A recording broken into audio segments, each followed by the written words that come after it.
This person is Lolly, and Lolly is sad. For she owns this thing, and this thing looks so bad. Things should not look ugly. Not ugly at all. All things should be pretty. All things large or small. So fix it she must, and fix it she does. So let's watch her now. To the end, just because. Hello, this is Lolly. I have a repurpose or upcycle project for you. My husband was at the thrift store recently and he sent me a picture of this box and he said, "Do you want it?" And I said, "Sure." It was $6 and it is very smooth, beautiful. It has little foam pads, feet on the back. And I don't know what used to be in here, but you can see there's some foam in here, but I could take it out and there's got a little bit of felt in the bottom. And this is glued in the top, but I can remove that and maybe put fabric in it. We'll see. Might need to do that. And this looks like it needs to be glued down better because it's kind of like bubbling in the middle, like it wasn't glued down well. I will scrape this and see if I can get that glue scraped out. Okay, maybe paper that even. But the thing is that this is actually like lasered into this grain. And I want to paper over just, like the top here. But this would cause me a problem. So I need to kind of fill in those grooves. So I'm using Liquitex gesso. And I have my scraper from Hero Arts here. Just kind of spread that around and push it down into these grooves here. I'm not looking for perfection, but I do want this to get more flat and smooth so I can put the paper on there. Now I'm going to take this lid off so I can scrape off the excess here. Actually, that's going to be kind of cool just having that white showing through. Isn't that cool?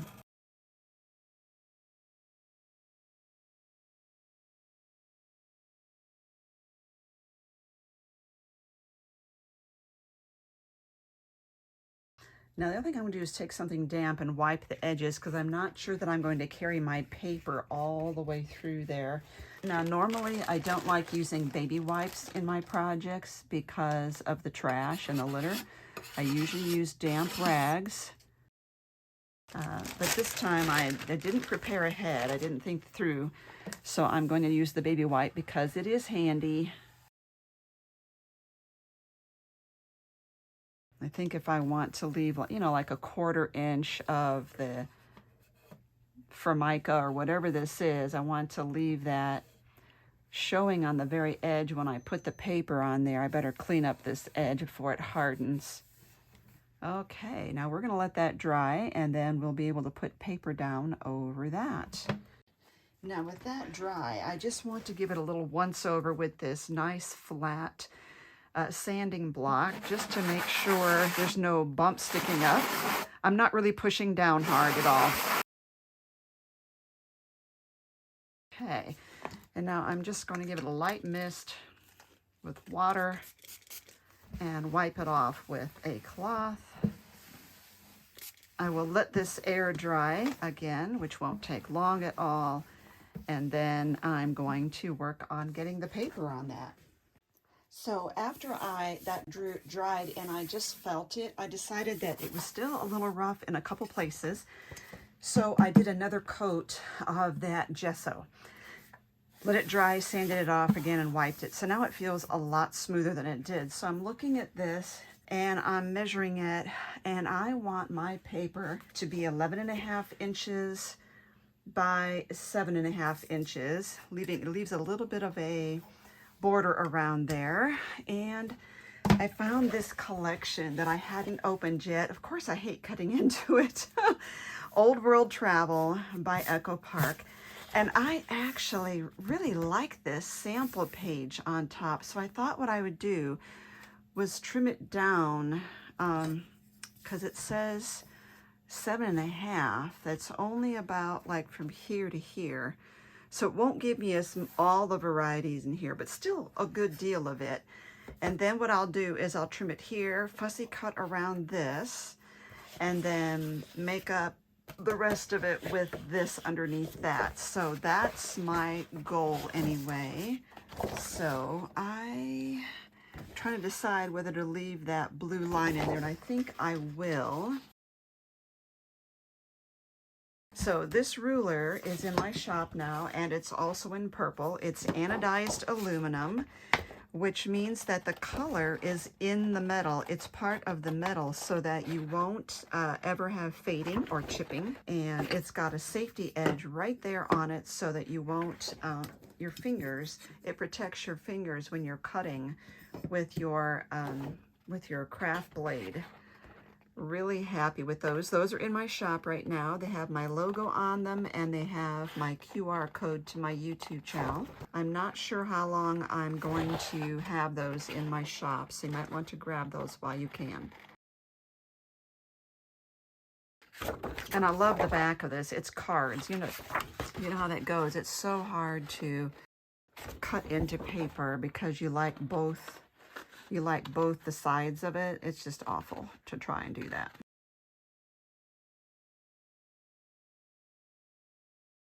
Well, let's look first. I think I want the stripes to go this way. Ooh, I love it. No, we need, oh, I really do like that. It's going to go 11.5 this way. Let's put the 0 on there. So for 11.5, I want 5 3/4. Yeah, it is from there to there. So what I'll do is I'll just go ahead and glue it on here. And for 7 3/4, let's see how much of this I need to cut out. 7.5, sorry. I want this to overlap just a little bit here and here. So to get 7.5, I want some of the stripes showing at the bottom. You can see about how far up I have to go, right about there. We'll see. Let's see if that would be enough. So I will go ahead, affix this to this. So let's put a thin layer there. And this whole thing here.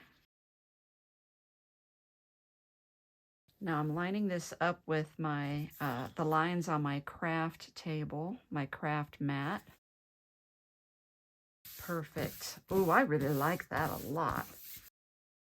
Okay, now I'm going to take this and trim it so it's 11.5. But first, I think what I'll do is do the 7.5. That way I'm not trimming too much of this off. Let's see how that looks. Oh my gosh, that was really hard to do that cutting because I love this whole paper. Now you can see the edge of this paper is pretty light right there, and I think it is detracting from the whole thing. So I can add some distressing to it just to tone that down a little bit. And I'm going to be using the walnut stain lightly, and I'm doing a little more than, there we go, that just toned that down.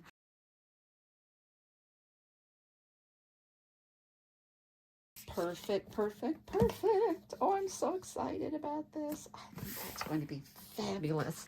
Oh dear, oh dear, oh dear, I'm so happy. Okay, so I am going to go ahead and use the Dina Wakley gel medium. And I have a silicone scraper that is actually for the kitchen. It's like metal inside, and then this part is flexible silicone. But I need something to kind of scrape it out with. Here we go. Just scoop it out of the jar. Might be too much. Let's see. I want to get this a nice smooth coat here. Yeah, that's probably going to be too much, but I will put the excess back in here.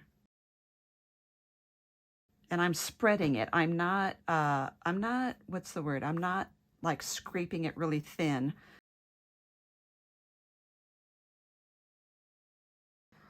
Okay. Stand up and look at that. I'm smoothing it out from the inside out. It's okay that I get a little bit on top. I will go through and seal it on the top when this is nice and adhered. I'm just making sure right now that I've got good seal on the end. I'm using my nail to kind of really go along there.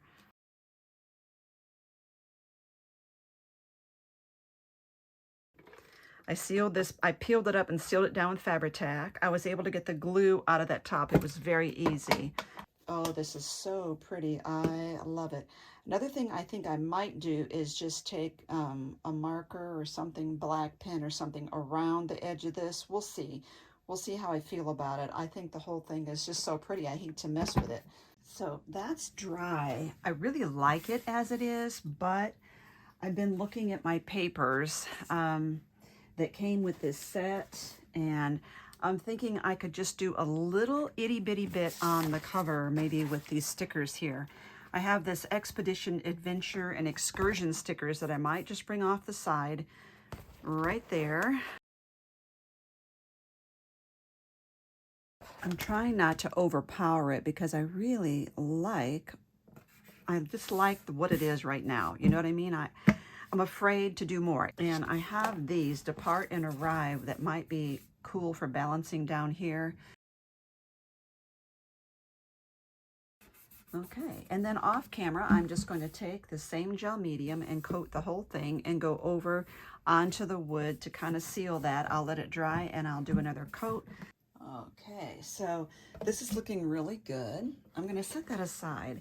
I did cut out this paper from the package and I had to trim the map down, but I wanted this map of Italy. This is going to go on the inside.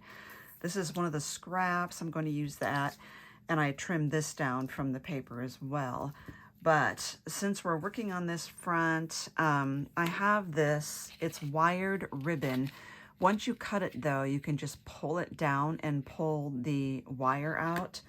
So I have this, and what I decided was it did need one more thing on this front here. And I don't need the creator of this paper pack, Karina Gardner, because it doesn't need to be on there. So what I thought I would do was use this, which is from Tim Holtz. And I need to trim this down. It's still too wide. But I think what I'll do is kind of mark this so I can see where these holes are going to go.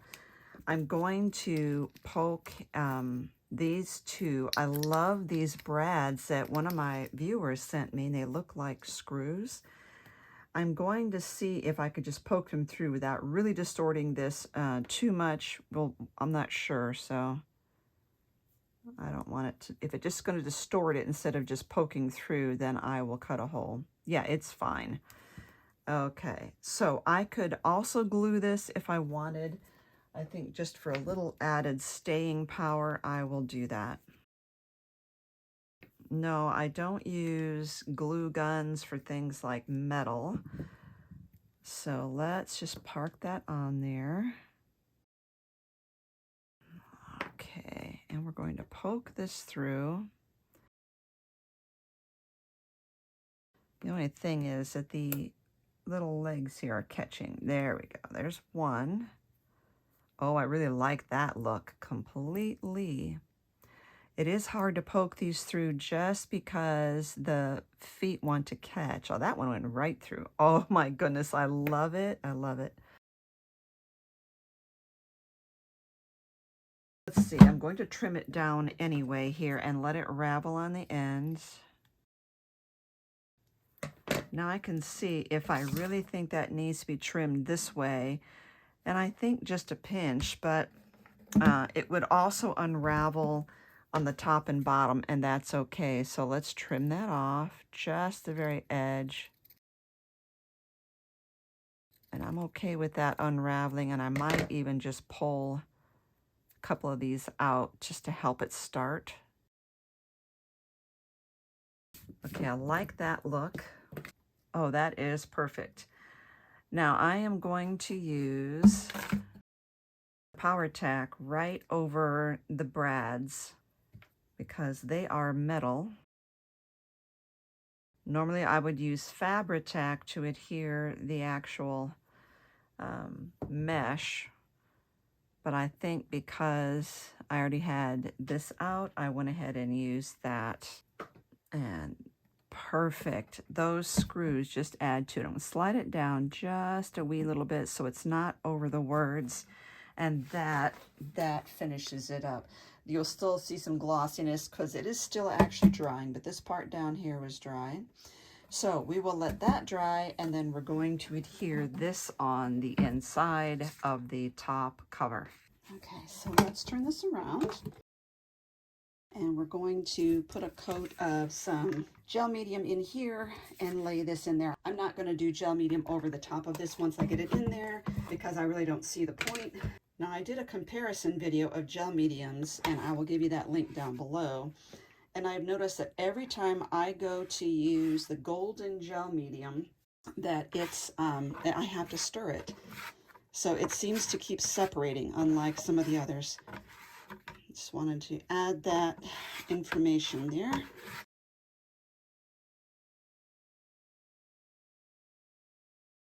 Let's put the Italy in here this way. Start from the inside and work out. Okay, I'll keep rubbing that in there to make sure it's good, and then we'll let that dry. And I decided that I wanted to put a little strip of this over here instead of long ways down there. So I am going to use my Fairly Art glue with a super fine chip on it.